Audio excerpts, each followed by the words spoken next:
compliance costs last year were $15,000. Small businesses are spending 2.5 billion hours to comply with tax laws every year. So we need tax reform, but we need tax reform that's going to make a difference to the economy, that's going to allow us to grow the economy. Small businesses create about 2/3 of jobs in this country. We need to help them in any tax package. We need to help middle-class families. Thank you. Thank you, Jean. Just two more quick points. Number one, I listened to my Republican colleagues. They say this is all aimed at the middle class. The untruthfulness that Senator Corker says is endemic to the president is spreading to them, because this is not a bill aimed at the middle class. You know that. The only way you might say the middle class will benefit is the dirty word that they never use, trickle down. They ultimately believe tax breaks on the rich and the biggest corporations will create jobs. No one else in America believes that anymore, and that's their fundamental problem. Second, Jean made a point. If this bill goes down, we'll do just what we did with health care. We'll sit down with our Republican colleagues and try to come up with a product that we will be happy to show in the sunlight, that will make the American people proud, and that can actually pass. President Trump says that Corker is a lightweight and incompetent. What's his reputation here in the Senate? His reputation is excellent. He's thoughtful. He's hardworking. He's bipartisan. He has strong beliefs. President Trump ought to stop tweeting and start leading. We have shown no leadership from this president, whether it's on tax reform, whether it's on health care, whether it's on North Korea. All he does is tweet and make the problem worse. Americans don't want that. Mr. Leader, Mr. Corker said that the president is debasing the country. Do you agree with that?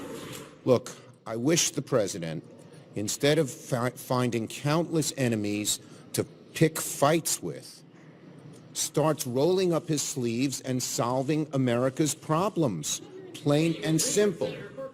Look, I said what I believe. This president's presidency thus far has been a total flop because he spends all his time fighting with so-called enemies and not solving problems. So can I say one thing? Yeah, go ahead, Ben. Senator Corker. He knows him very well.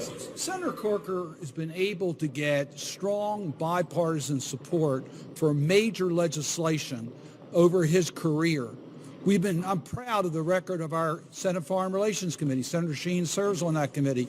We've been able to pass by 98-2 a major legislation dealing with Russia and North Korea and Iran. We've been able to figure out how to handle the Iran agreements by bipartisan process. All that's been under Senator Corker's leadership. His reputation here is excellent as a serious legislator who knows how to work to get things done and is a principled individual. And you know, just one other thing. President Trump always likes to point fingers of blame. One day it's Senator McConnell. One day it's Senator Corker. One day it's the Democrats. He ought to look in the mirror. The reason that he's not getting anything done here is because he spends all his time attacking people and almost none of his time actually solving problems. Leader Schumer, you have a comment about, you said that if this bill fails, Democrats, the tax reform fails, Democrats will raise it down the table. You guys already made the decision that track Republican current economy is no longer Well, to make the bill better or... We haven't seen the bill. They haven't asked us to make it better. You don't put down a bill that focuses on the wealthy, raises taxes on the middle class, blows a hole in the deficit, and cuts Medicare and Medicaid, and then say, tinker at the edges and work with us. The way bipartisanship works is you sit down at the table and come up with a bill that both parties can support. Now, that means that some people in each party may not support it, particularly those who are more at each end. But that's not the way to compromise. The way to bipartisanship isn't a bill that's totally drawn up by Republicans. They throw it down on the desk and say, support it. That's what bipartisanship means. It never has. When you consider how tight they're working for errors or something where they talk about trying to get rid of, are you confident based on what we do know that they understand this?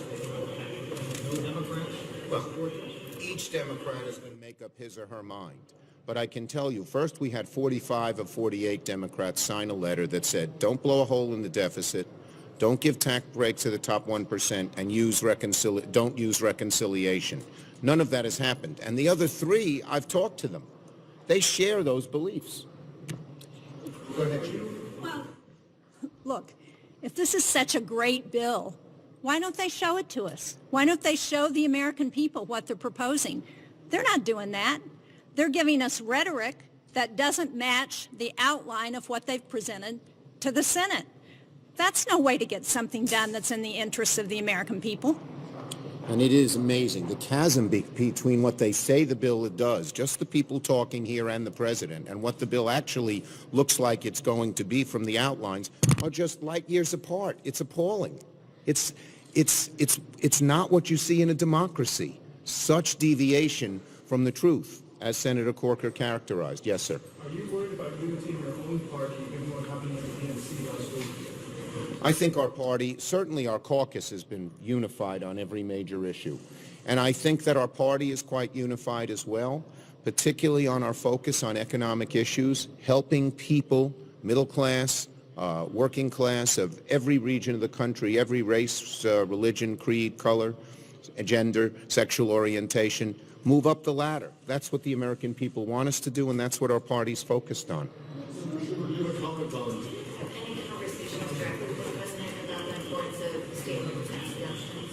I have talked to the president about this in the past, and he acknowledged it, but then nothing happened. And that's what happens quite often. Last one from way in the back. I don't know who it is, but... Senator, do you have a comment on the upcoming 50th anniversary of John McCain being shot down in Vietnam?